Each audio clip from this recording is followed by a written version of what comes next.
이 얘기 사람 문제가 아니라 구조 문제입니다. 어디까지 이어지는지 보시죠. 제가 그 2017년 2년 반 이후에 2년 반 동안 민정수석으로서 검찰을 포함한 권력기관 개혁 설계를 담당했지 않습니까? 예.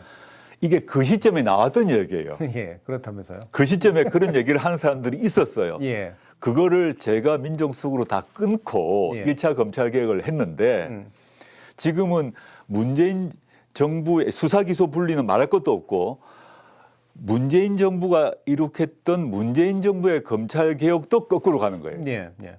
더 그 이전으로 그 이전으로 가는 거죠. 예. 게다가 폐지했던 대검 중수부를 부활시켜서 전국화시키는 거니까 더 나쁜 거죠. 예. 저는 동의할 수 없고요.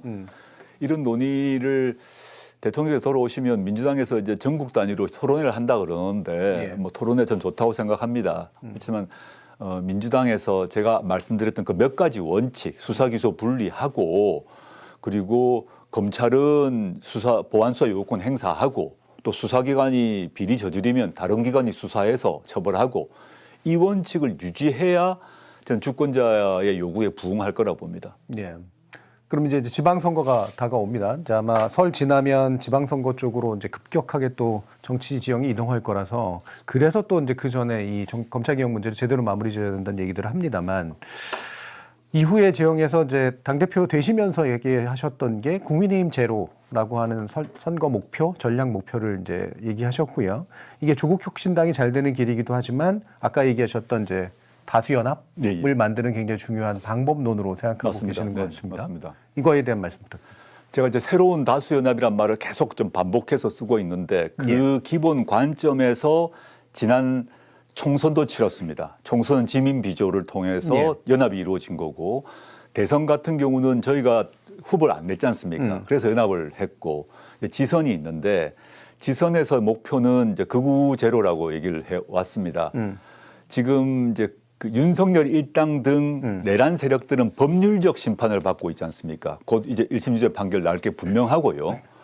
그런데 윤석열 일당을 옹호하고 방조했던 정치 세력은 정치적 심판을 안 받았습니다. 예.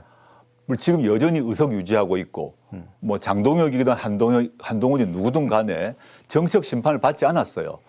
정치적 심판을 받을 수 있는 중요한 계기가 이번 6월 지방선거 아니겠습니까? 예. 그럼 그때 조국혁신당은 당연히 그 심판을 내리도록 하는데 연합해야죠. 연대해야 되고. 그런데 서울시장 선거를 해서 오세훈이 이기도록 할 수는 없는 거 아닙니까? 그럼 당연히 그렇게 해야 될 것 같고 그런 연합을 하게 되면 이제 선거연합을 하고 심판연합을 하게 되면 신뢰가 쌓이겠죠. 지금 정당은 다르지만 저쪽은 믿을 수 있네 하면 이제 선거연합, 심판연합을 그 경험이 지금 쌓이고 있지 않습니까? 예. 총선, 대선, 지선 쌓이게 되면 신뢰가 쌓일 뿐만 아니라 이제 가치연합 또는 정책연합으로 나아가야 된다 봅니다. 예. 아직까지 그걸 안 되고 있어요. 왜냐하면 조국혁신당의 토지공개법 3법에 대해서 민주당은 동의하지 않거든요. 예. 또는 뭐 차별금지법 뭐 반대하거나 연기한다고 얘기를 하고 있거든요. 정책이 지금 안 맞지 않습니까? 예. 윤석열 심판 이건 당연히 맞죠. 근데 지금 점점점 좁혀 나가야 된다고 봅니다. 예. 그래서 저는 선거연합 또 심판연합을 계속하면서 동시에 가치연합, 정책연합을 해야 된다고 보고요. 그건 이제 연합의 문제라면 또 한편은 지방선거의 다른 목표는 지방선거에 있어서의 부패 문제, 동공천 문제가 남아 있다고 봅니다. 예. 최근에 공개됐습니다만은 뭐 이제 서울시의원 1억 공천 예. 문제 같은 경우 이제 모두가 경악하는 상황 아닙니까? 언론에서 났습니다만은 지방선거 기초단체장 또는 기초의원 공천의 시세표가 이미 공개됐더라고요. 그 광역 시의원, 도의원은 얼마, 기초단체장 얼마, 기초의원 얼마가 다 나와 있습니다. 이게 민주당 정청래 대표께서는 이제 휴먼 에러다. 그 특정 몇 사람의 에러라고 합니다만은 적어도 언론 보도상으로 보게 되면 시가가 정해져 있다는 얘기 저는 시스템 에러라고 봅니다. 이 문제를 해결하기 위해서 조국혁신당이 역할을 하고자 합니다. 이거는 제가 뭐 저 SNS에도 쓰긴 했습니다만 이미 이재명 대통령께서 2018년에 성남시장 시절에 기초의원 2인 선거구 폐지해야 된다. 예. 이거 유지하니까 계속 짬짬이와 부패가 일어난다. 기초의회 선거만이라도 3, 5인 선거로 바꾸자라고 역설을 하셨어요.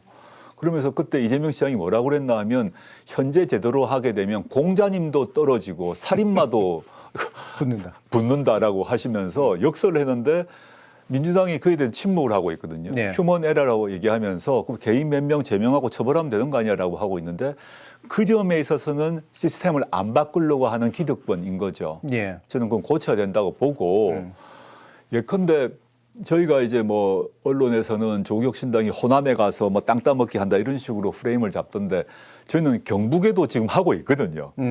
경북은 국민의힘이 일당 독점한 곳 아닙니까? 그리고 경북의 포항의 김정재 의원의 육성 녹음 파일 나왔거든요. 거기 공천 받으려면 국회의원 공천 받으면 3에서 5억 내야 된다.